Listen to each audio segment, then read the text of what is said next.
Happy Sunday. Welcome to the Three Psych Docs. Today we are going to be talking about sex again. And I'd like to welcome my esteemed colleagues. We have Dr. Michelle Melton, who is just a phenomenal psychologist. She actually has a book that just came out. Dr. Melton, if you can tell us a little bit, like a sentence or two about your book so we can help folks know where to find it.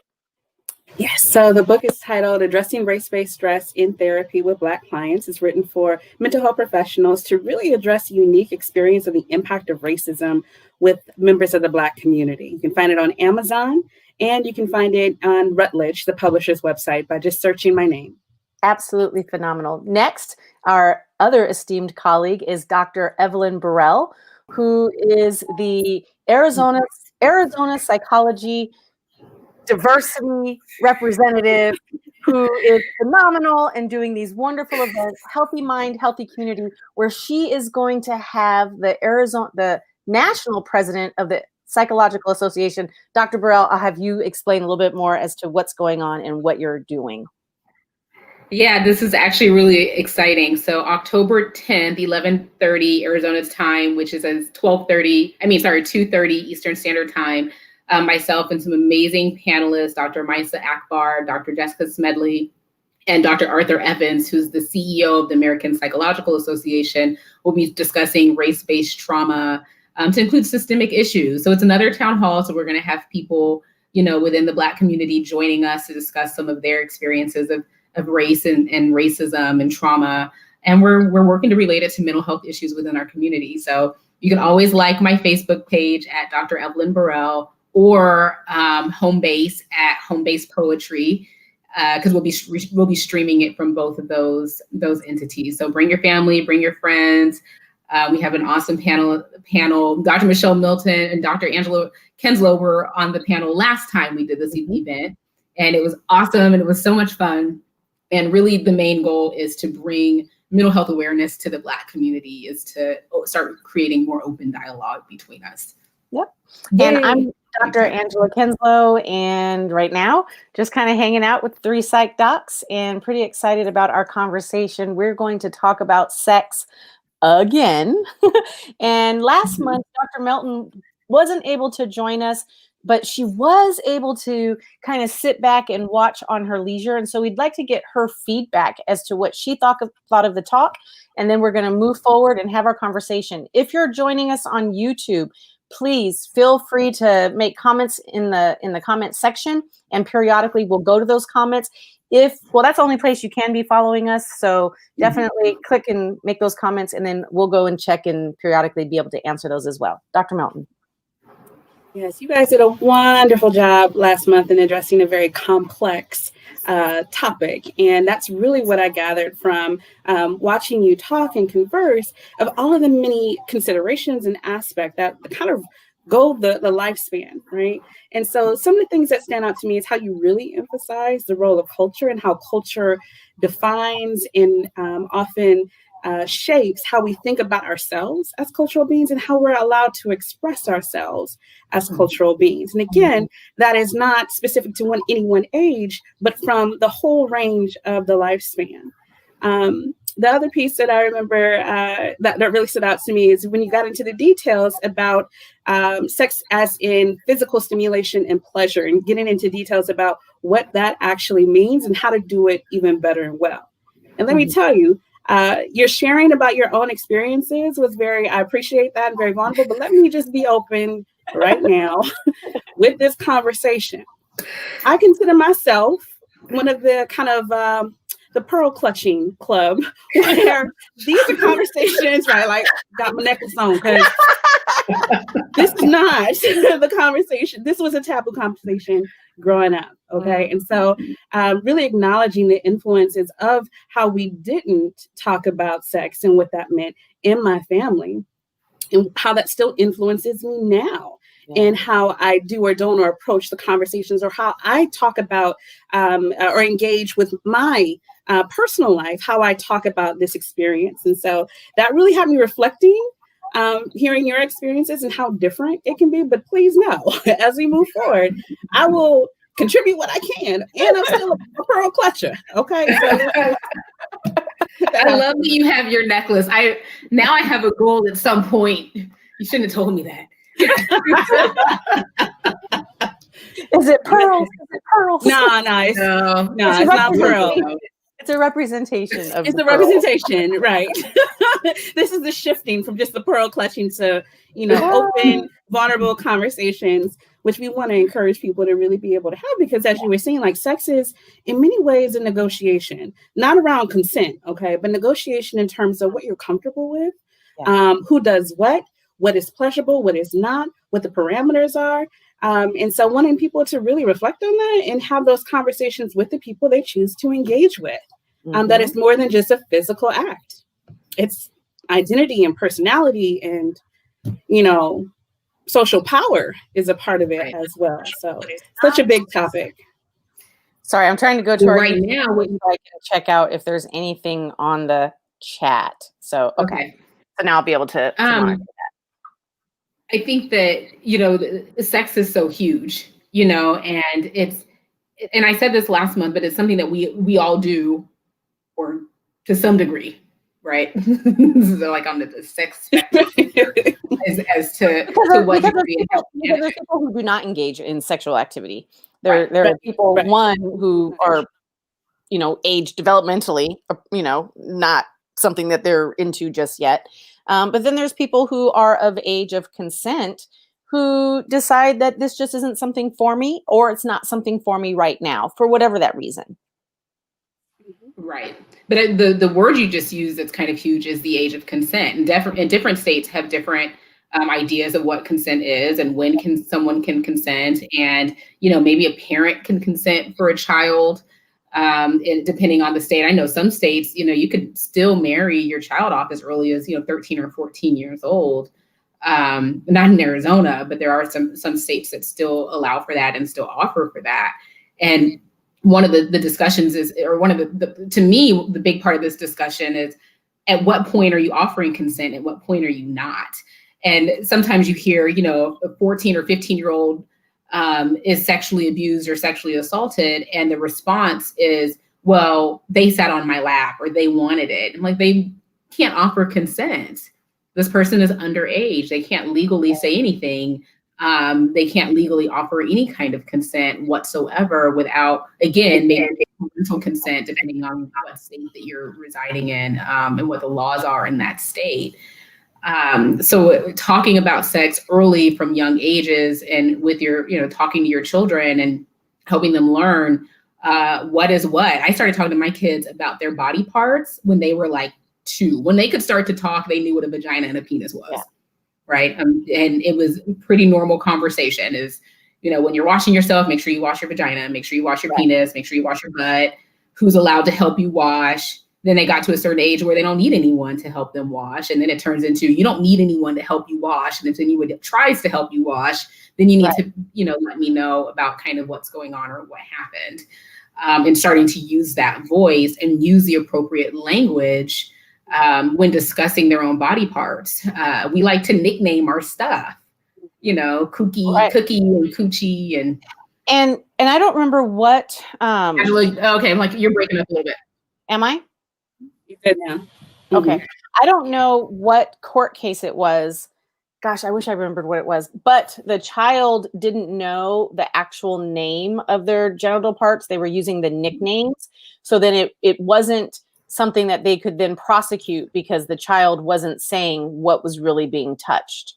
Do you remember? I think it was on the news or something like that. Yeah. But so it just validates what you're saying, right? From a legal standpoint, not just a moral standpoint of, hey, don't touch my vagina, don't touch my penis. But if there's some legalities in there, the children need to know and be able to name their various body parts by what the legal system is going to call them as well. It deters. Oh, yeah. Go ahead, Dr. Burrell. I was going to say it deters also any kind of abuse, because if you're like, you touched my vagina, they're going to be like, oh my gosh, like this person, this child has an idea, and so it's even within of itself a deterrent of assault or molestation. Yeah, and I think your point that I think about, well, what's the function of giving our body parts a nickname. And to me, it goes back to this idea of how we then talk about sex and how we think about sex. We get such mixed messages in this particular society and culture where it's taboo. It's only supposed to be between a man and a woman, and it's only when you're married, like that, the history of that. But then we see sex selling like Hardee's hamburgers and things like that, right? In terms of the exposure to different body parts. So I really go back to like, what's the function of calling it a different name? And this idea of being able to name the parts is not sexualizing your child or turning your child into some sexualized being in terms of ready to engage. And I think that that's the important distinction here, as well as really being able to recognize what behaviors actually sexualize our kids and what does not. Given the proper names is not. It's the body part. Showing them porn is. Right. So it's like teaching your children about basic anatomy of their body and touch and who can and who can't, again, and creating kind of a rule-based narrative on what our bodies are without it isn't sexualizing. It's we're born with all our parts. It's all there. And if you provide the proper education, just like you were saying earlier, Dr. Burrell, if you provide the proper education, then if someone's trying to touch, if someone's trying to do something that, and this is beyond body parts, right? But going into how to have sex, like what does sex, when the penis goes into the vagina for penis-vagina sex, for penetration, what then happens after that? Then there's possibly a child born.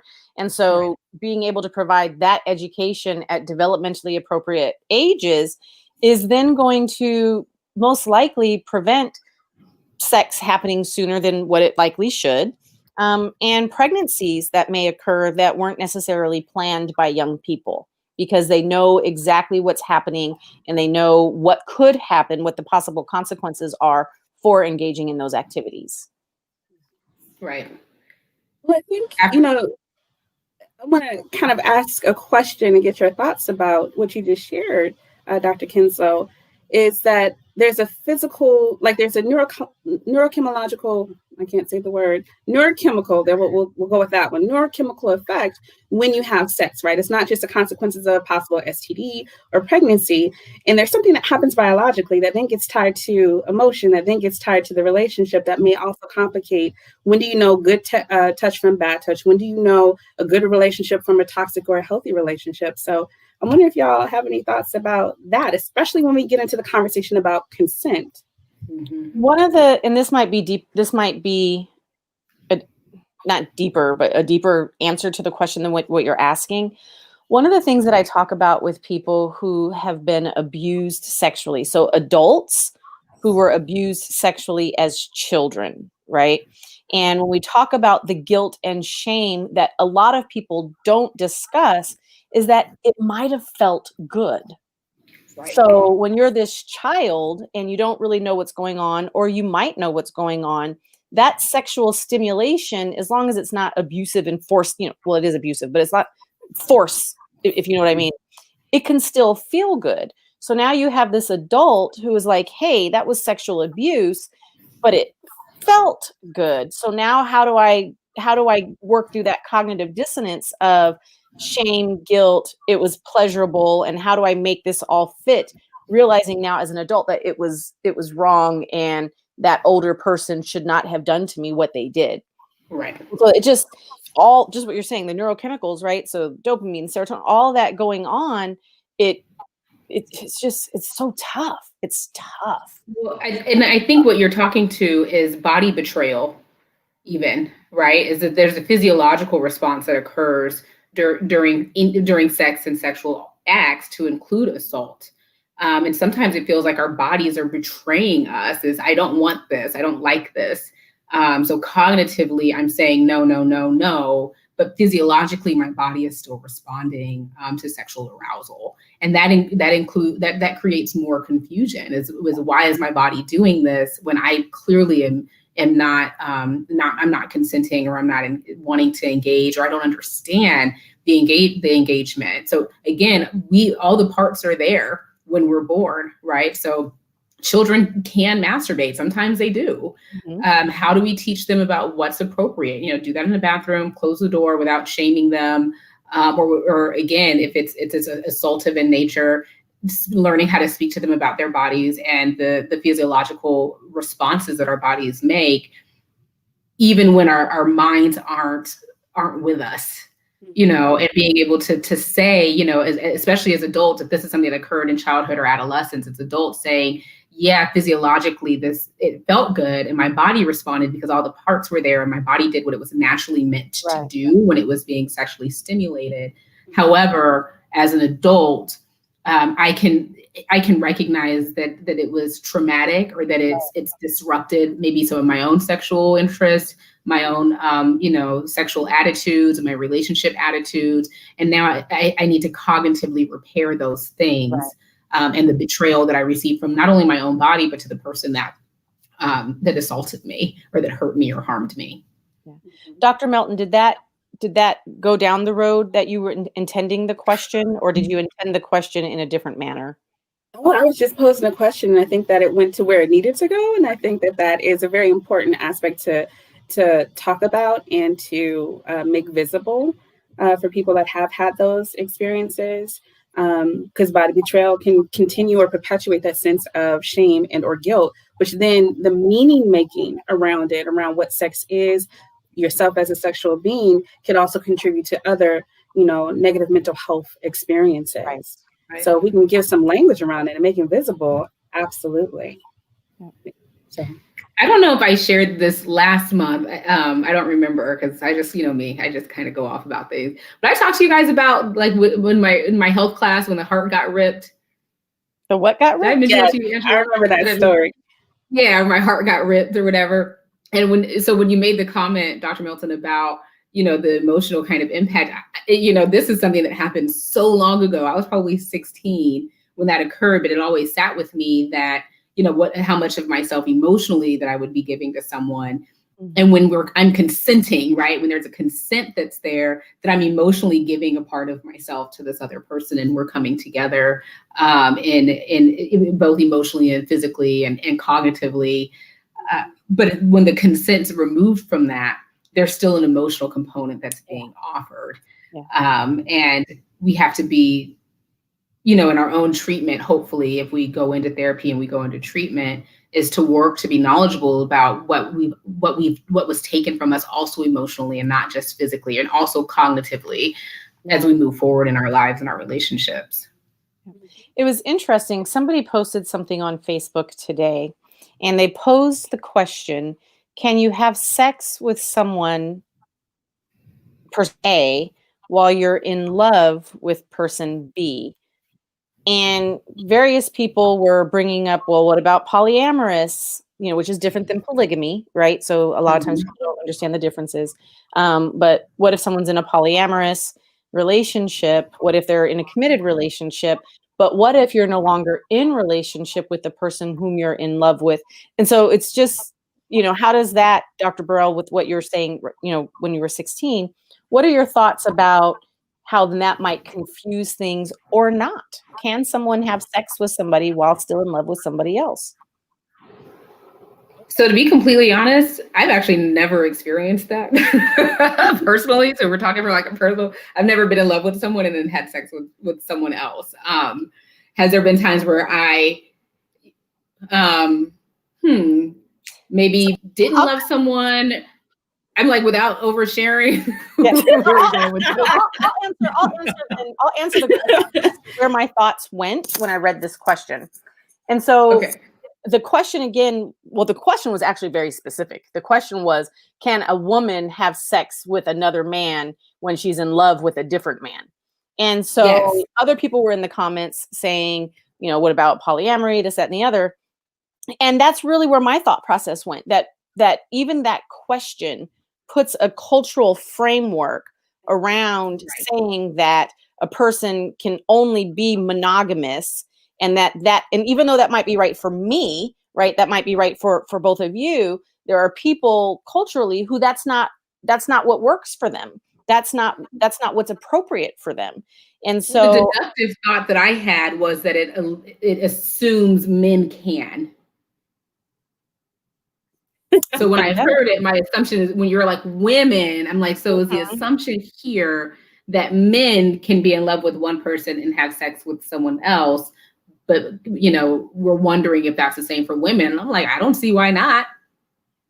And I think it comes back to the meaning that you make out of the experience of sex, and it being more, again, than just a physical experience. I mean, because what if it is a same loving person in a relationship, right? Let's say in a lesbian relationship, but then also is engaging in other sexual relationships or sexual encounters with men, women, and intersex, all of the above. Like, what does that mean for the relationship? Could that relationship be secure, stable, healthy attachment and still engaging in physical acts for whatever the reason? You know what I think the answer to all of these questions is? It's based on the communication and the agreement amongst the people who are involved in the situation. Right. It comes down to, it depends. Right. If people are in a relationship and it's open and it's communicative and it's caring and it's loving and also open to engaging others, fine. So if it's not, then fine. Right. Yeah. Well, let's throw another element in there. Like, let's talk about sex work and sex workers. So it's not just about a relationship. Like the conversation, negotiation around sex is not just about relationship, right? But it is also about money. It's about business. Right. And there's some cultural norms and rules around that.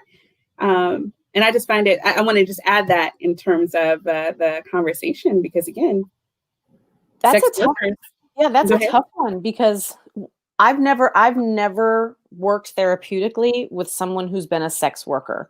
So I've never been a sex worker. So I don't have any insight into that culture and what really happens other than what the media says. And unfortunately, I can't trust the media at this point in my life. So I wonder if how we're saying, right, that once there's that physical stimulation, that then these neurochemicals are being released, is this person being attached? Do they have to dissociate so that they don't become attached? Is it that these people who are paying me, I'm able to treat them and cognitively view them one way, while when I'm engaging with someone who I care and love for, and my body's responding similarly, that I'm able to attach to them differently? I mean, I think these are all great questions. I've never read any literature. I've not done any therapy. I have no understanding as to how healthily, mentally and emotionally healthily that someone is able to do that. Because we do know that people who have trauma, whether it be physical trauma, sexual trauma, oftentimes will engage in risky behaviors and have sex with multiple people for avoidance and for self-gratification, or just to kind of numb out, right? Or even just during maybe manic episodes, of engaging in increased sexual behaviors during manic episodes, and trying to understand what's exactly going on for someone in that time. So, the discussion of sex outside of the relationship bleeds into the hierarchy of sex work, between prostitution to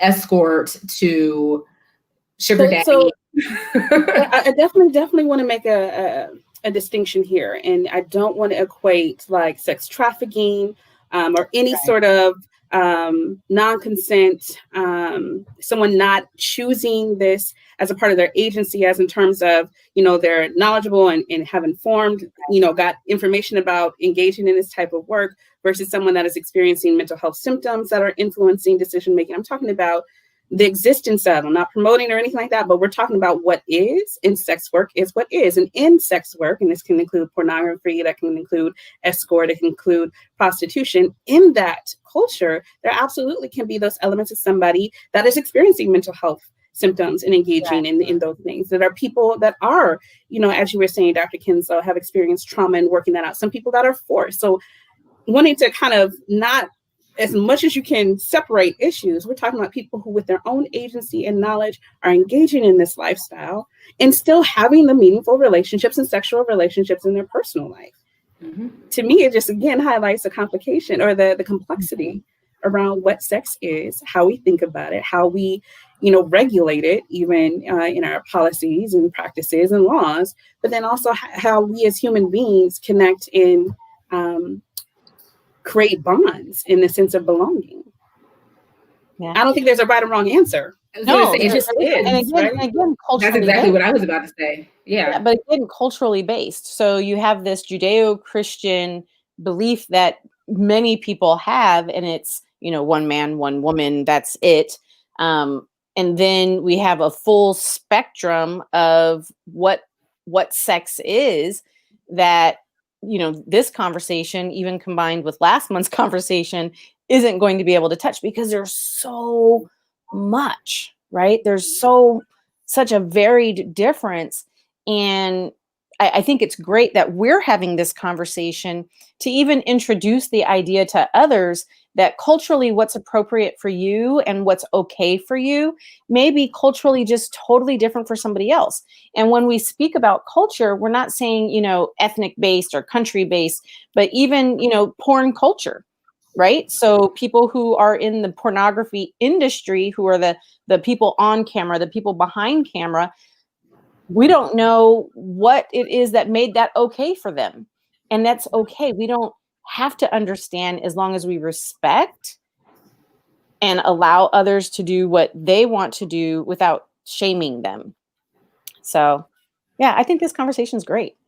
Well, I think it just speaks to, again, that consent and empowerment piece is that as women, we can decide what we do with our body and how we do it and who we do it with.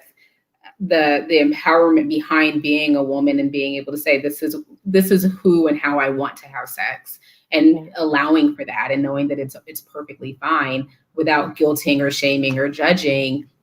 And in our therapeutic brains, recognizing that some types of sex are assaultive in nature. Right. And there's different ways for it to be assaultive, whether it's forceful, whether it's blatant assault, or whether it's emotional assault.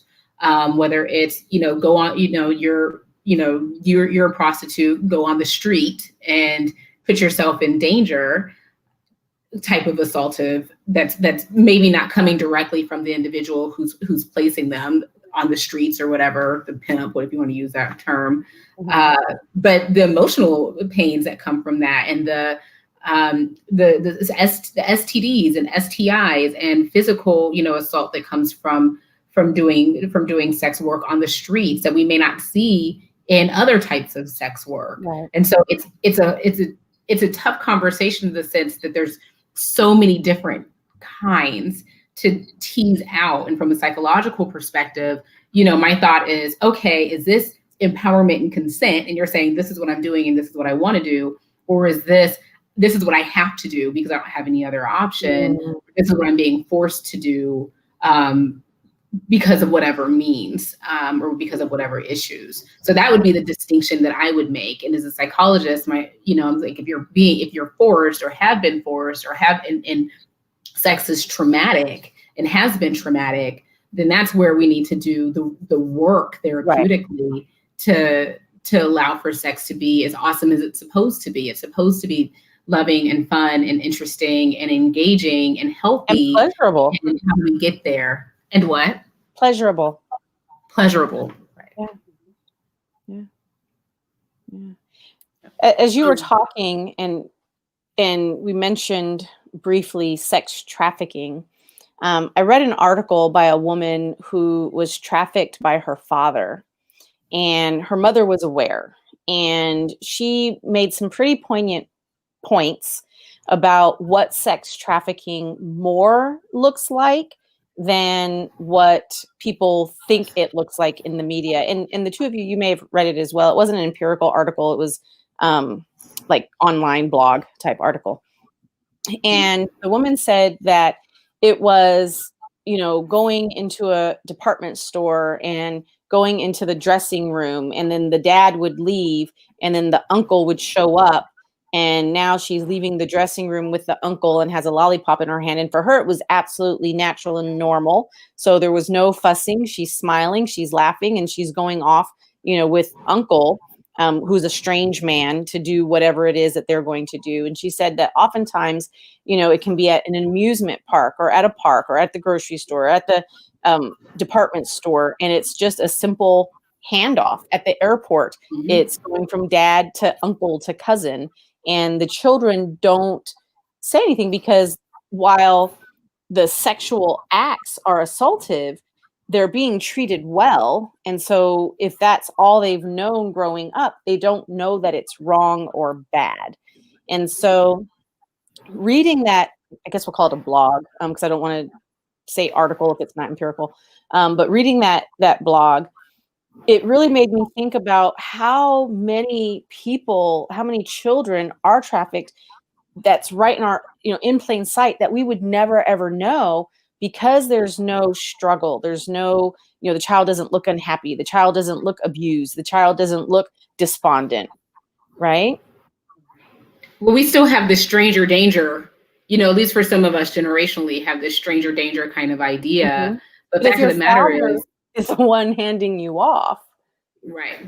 Well, most people who are victims of assault are assaulted or sexual assault or molestation are assaulted by the people within their own homes. Right.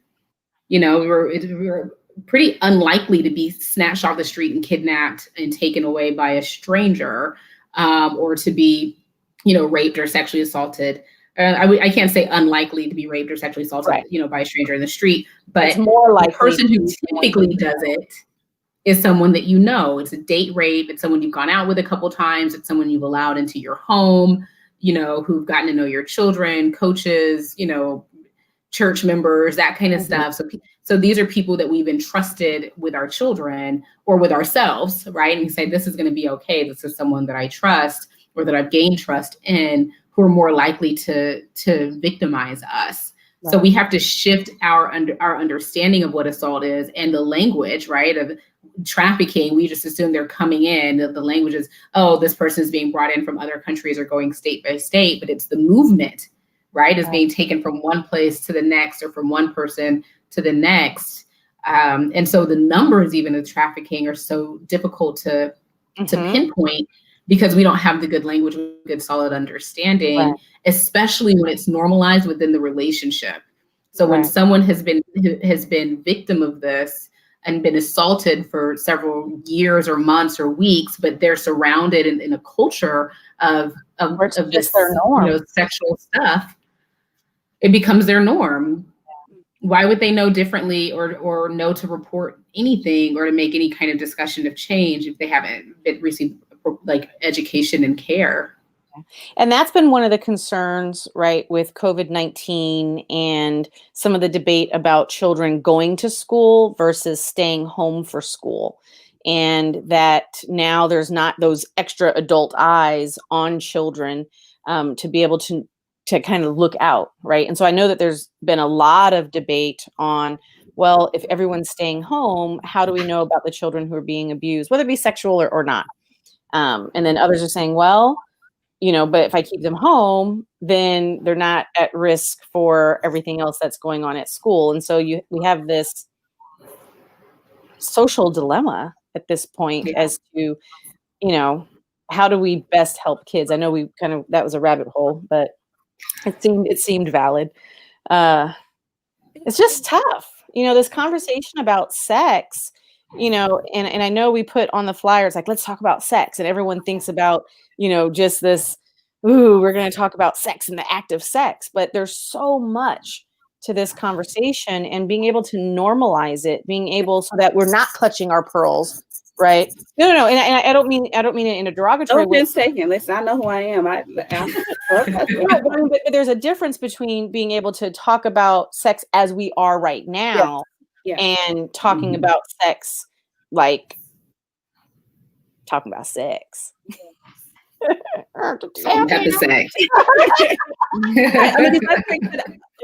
really makes it a much more robust conversation when we talk about it as more than just a sexual pleasure, because it exists as more than just sexual pleasure or physical pleasure in our lived reality, right? And I think, to your point of, how do we address the system or the social ills, if you will, with what you shared about COVID and kids not having as many pairs of eyes on them is that we have these conversations. We begin to normalize conversations so that perhaps we can challenge and demystify this taboo topic.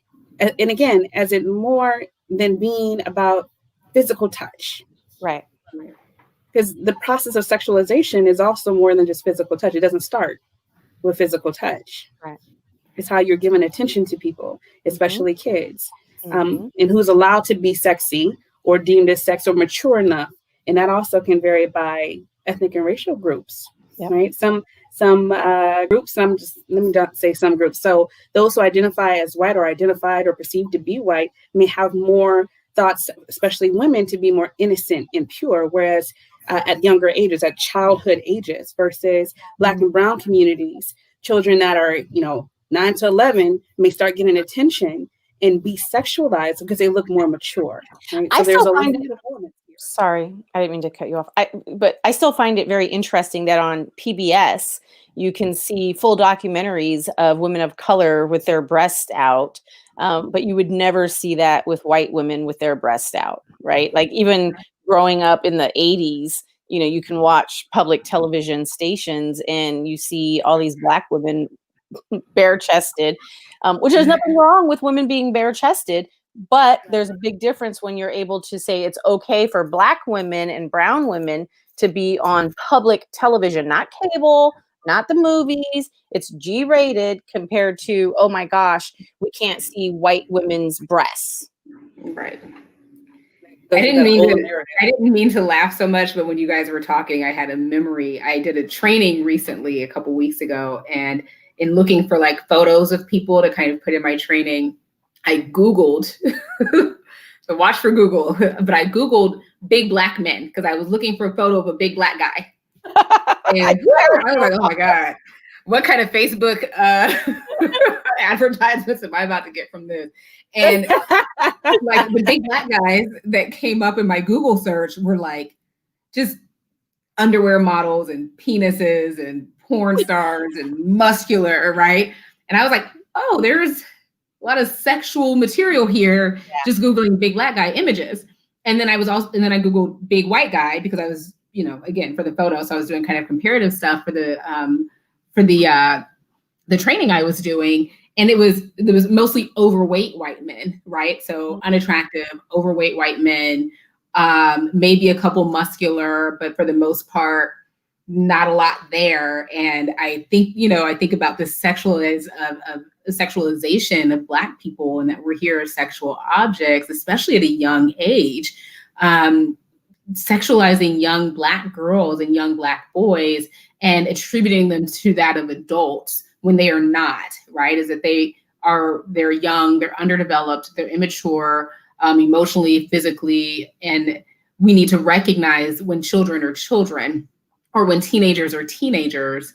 And the red flag of if we're seeing a lot of sexual interaction or sexual behaviors amongst this age group, that we have to focus on the age group and say, okay, Right. these behaviors aren't appropriate for this age. We need to make some level of correction, which is hard to do when societally and socially we start sexualizing Black kids at young ages. Yeah. Yeah. But do not Google big Black men. There was a time, this was maybe 18 years ago. I worked for a large college system here, and we were in a training session in a training room. And for some reason we put in biracial, and it was just a lot of porn sites that popped up. I'm not sure if it does that now, but it was pretty disheartening thinking that that's how that's correlated, right?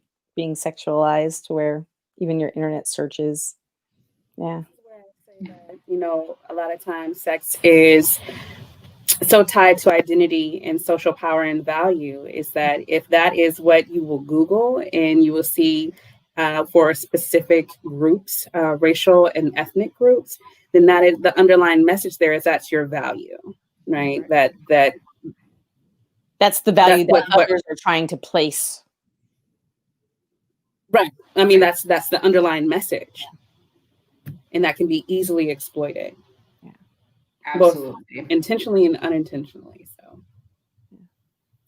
Absolutely. And we see it everywhere. You know, the recent WAP video, you know, part of me was like, girl power, you know, like handle your business, get it, girl. And then I sat back and I thought about how much sexualization we've seen, again, within Black communities and Black women, you know, at that point, consensually, I would imagine, or willfully, putting our sexuality out there. And is that a bad thing? I don't think so. I think it's great to be able to talk about sex and sexuality and empowerment and the decision making behind it, right? Is this idea of, I'm letting you know that I'm down. So it's okay for me as a woman to make these statements and to be sexual. The other end that I think I battle sometimes is contributing to the images that we already have of being sexual beings at such a young age. What I think is not fair in regarding to that, and a lot of the conversations that I saw that came out of that, what I think is not fair, and I'm going to say it that way, is that there's this thought process that in order to be wholesome and a wife and a mother, that you cannot be sexually explicit or sexually outgoing, right? Does it mean that I have to be sexual out in the public? No. Are they doing that for entertainment? Yes. But there were so many folks saying that, well, how do they say it? Something in the street, but a freak in the sheets. What's the something in the street? A lady in the street, a lady, a freak in the bed. And a freak in the street. Yeah. And so you're pausing, but I think it's a lady in the streets, but a freak in the bed. Freak in the bed. Yeah. Oh, you don't want to be a freak in the street. No, a lady in the street and a freak in the sheets. So it rhymed. Right. Yeah. But is that fair? I was just quoting Luda. Yeah, right. That's what I was thinking too. Yeah. But so then when the freak in the sheets says like, hey, that's who I am, then we're, as a society, as a culture, so quick to say, oh my gosh, you're horrible, you're this, you're that. And it's just not fair. There's places where things are appropriate and aren't appropriate. You know, should it be that 6-year-old, 9-year-old, 12-year-old girls are watching women publicly saying, you know, how freaky they are? No, right? We should be doing things developmentally appropriate. But is it fair to say, hey, I want you to be this and be able to do all this if you're never educated about how to do that? Right. So I don't know. That's a whole topic right there. Yeah, it's a very fine distinction between being empowered and being an object. Yeah. Right. And that line is different depending on the being, the person that you're talking about. Right. And it takes me back to girls being sent out of class because they have on a spaghetti strap shirt, and the boy being able to stay in class. So we're telling the girl, hey, your spaghetti strap is distracting the boy from being able to learn. So your learning isn't valuable, and we're sexualizing you rather than teaching the boy it's a shoulder. It's right. Work, right? And so this comes up from age, and it just continues to parse out where we say women showing their body, that's sexualization, and women's bodies are just for you from a sexual manner. Mm-hmm. So that's part of the rape culture. Right. That is being fought against to whatever degree at this point, and continuing kind of in the media and the narrative of teach your boys, you know, that of how to engage girls and how to engage women in a way that's respectful and thoughtful, that no means no. It's not your job to convince anyone. It's not your job to get anyone drunk or high or, you know, or wear them down or anything of that nature. Is to be able to respect women and whatever it is that they do. If they dress head to toe and cover everything, then they have every right to do that, just as well as the woman who, is in a halter, bikini top, in short pants, short shorts. So we can dress our bodies however we want. It's an expression of who we are. It's an expression of how we might be feeling one day to the next. If it's 120 degrees outside because it's Arizona, maybe it's the expression of the heat. And allowing women again in that empowerment and saying it's okay for you to dress how you want to dress. The expectation is that you are not aggressed against because of the way that you dressed. Right. And part of that rape culture is they're being aggressed against because of the way that they dress or because of how they promote their own sexuality. That's not okay. You should be able to be within yourself and your sexuality and not be consistent or akin to a sexual assault, right, or harassment or inappropriate sexual engagements. Right. I should be able to dress how I want to dress without it being an invitation for you to come against me. Right. That's the empowerment part. Who gets to say where that line is, right? Between being a sexual being and fully embracing and expressing that, and then becoming an object. And in our social context, it is often not people who identify as a woman. So I'd like to switch, although we don't have any men here with us on this conversation.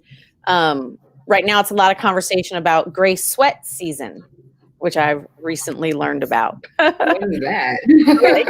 Wait a minute. I got black sweat. I've been missing out. Just kidding. It's still 100 degrees outside. I did that, yeah. Mm-hmm. Yeah, you know, I did just objectify. Because you're human. You're human. I'm human. So gray sweat season is where women now are sexualizing men with them wearing gray sweats and being able to see their then penis print through their sweats. So women are now saying it's gray sweat. God. I went the other way. I was like, yeah, gray sweats. I was thinking like boyfriend sweats. Like, yeah, when it's nice and cool. No, you put on for the men. So now men are being sexualized. And see, and we're all giggling because we're doing it, right? Like we're sitting here like, oh yeah, when there were no gray sweats. I was giggling because I actually was thinking that it was an opportunity to steal my man's sweats. And like now it's like a national thing. Like, yes. So I wasn't speaking of it from the other way of sexualizing men and penises. I mean, to me, that's tight pants. Those are some tight jeans. That was the 80s. But that's how gray sweat, that's how sweats are now, right? They don't wear the loose sweats anymore. It's the tapered leg with the tapered ankle. Mm-hmm. And I wonder, I wish now we had a man to be some men to be a part of this conversation. Because I really wonder then how are they feeling being sexualized? Does it feel good for them to, be on that other end, or are they feeling vulnerable and stigmatized, for the gray sweats? I don't know.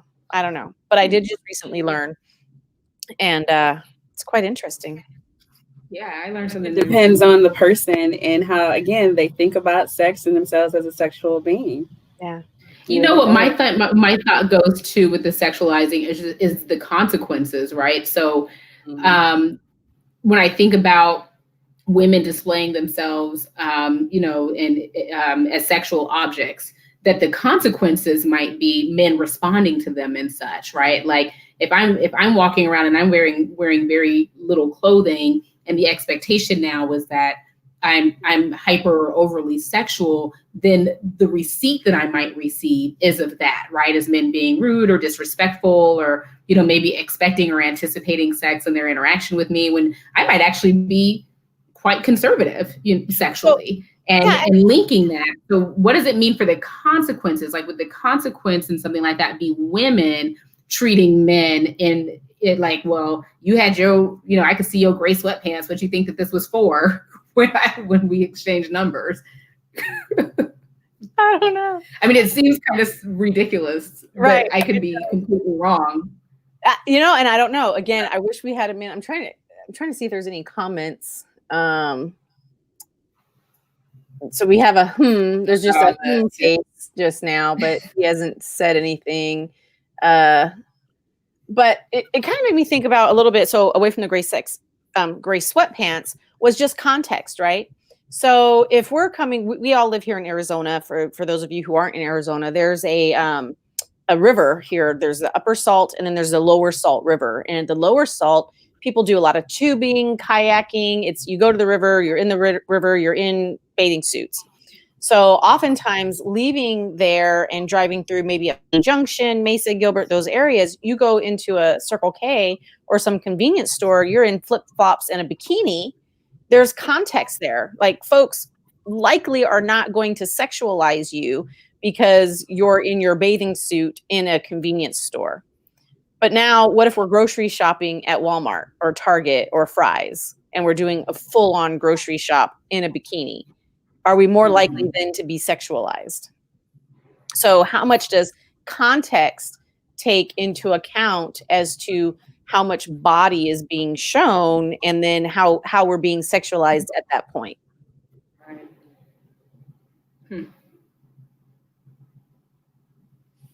So a couple of thoughts went through my mind that just goes to you asking that question, is that how often our behaviors change given the context, right? So even at like a beach town or at the Lower Salt River, if somebody has on a bikini, that might be the norm there. But if a female comes in with pasties on her nipples, and that's appropriate in some places, and it might, like bikini pasties, you know, that just cover the nipple. Okay. Miami. There's a behavior shift, like, oh, because they're out, that means that they are then, you know, they're fair game to touch. Like I'm thinking of like the Little Kim award. I forgot what award show that was, but she had on that outfit, that bodysuit within one pasty, and somebody like double tapped her breast. It's those sort of contextual pieces that really influence what we then socially define what behavior is appropriate and not appropriate to do. And then what right does the person wearing whatever they're wearing have the right to say no or object to the behaviors that are being put on them.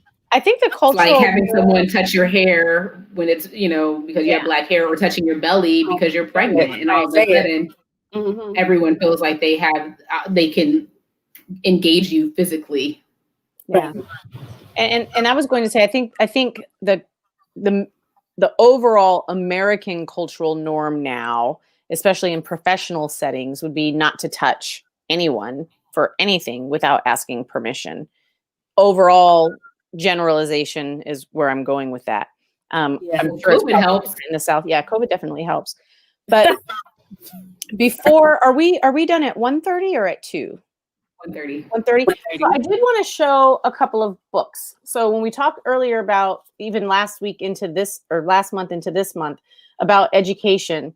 So this is a book, just massage. And so it goes in, it's pretty, I'm not going to show it. Let me just show something that's okay. It gives actual, so if you can imagine, all the drawings are like this. So there'll be a drawing of a vagina and how the person's stimulating the vagina. So this particular book goes into really good illustrations on how to provide pleasure to your partner. And I know last month and a little bit this month, we talked about, just education and knowing and, what's good, what's not. And then this book, 100 Nights of Great Sex, I think is a great book for couples. And this particular book, all the pages are perforated. So you just tear one of the pages out, and then it gives you an assignment to do with your partner. So you have no idea what that assignment is going to be. There's another one that's like a co-book to this one, but it'll be like 101 nights, great date nights rather than great sex nights. But if you're in romantic relationships, or if you're in relationships, education on sex is always going to be great, right? Being able to have these open conversations with your partner, with those who you're in relationship, those who you're deciding to be in relationship with. If you've never, been sexually active with someone, what's your comfort level? Are you going to use protection or not use protection? If you're not using protection, are we going to have tests done before? What kind of conversations are we going to have on what are, are we clutching pearls, or are we going out and having sex naked on a yacht? I don't try to give Right. right? Conversation. Yeah. It doesn't always have to be a yacht. And that could be, sexual offenses in of itself is having public sex. So no, that's why I said out on a yacht in the middle of the ocean. That was. You didn't say middle of the ocean. You said a yacht, which could very easily be tied next to and around another yacht. Well, let's say where there's no one else being able to watch. So, but just outside. That's why I was trying to say yacht, meaning like because you'd be away from others. So my thought process was out in the ocean. I hear a little bit of pearl in that, away from other people. I'm just saying. Because I'm joking. No, because with having public sex, you can definitely then be, targeted as a sexual offender. Yeah. That would be a consequence, right? It used to be like, ooh, it was 3 o'clock in the morning. We went and had sex at the park. Doesn't matter what time you have sex at a park. You get caught, you are likely going to have to register as a sexual offender, because a park is never get to be near a park again. Right. And so a lot of the things that people used to do that was okay. Ooh, we had sex in the car at the grocery store. Don't let them knocking on your window. You're now likely going to, if you get caught, become a sexual offender and have to register. And, it can just ruin your life doing things that at one point were sexually appropriate, right? It was risk-taking, it was fun. And now we have to think through those things and make better decisions. But those better decisions, again, come with open conversation, open communication, listening to hear and to understand, right? And knowing what boundaries each person in that partnership has, or if it's polyamory, all the partners. But knowing what those boundaries are, being able to respect those boundaries, and understand that boundaries can change. Whether those boundaries change to where, okay, I'm a little bit more adventurous, or I tried that and it's not something that I really want to do anymore. And so I pull my boundary in. And again, go ahead. Can I add? And boundary can change at any moment, at any time.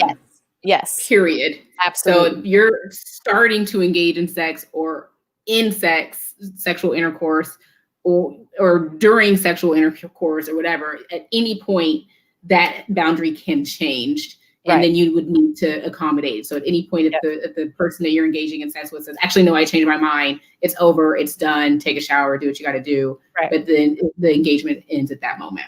Yeah. So my hope is, go ahead, Dr. Melvin. No, go ahead. I was going to wrap up. Go ahead. Oh, I was going to share, I guess, a part of the wrap up is just emphasizing that conversation is not a one and done, right? You can always have the conversation again, especially as boundary change, interest changes, that it's not a market insecurity to constantly bring it up. But you really want to have that conversation, especially as your age changes and what is pleasurable, what new things you want to try.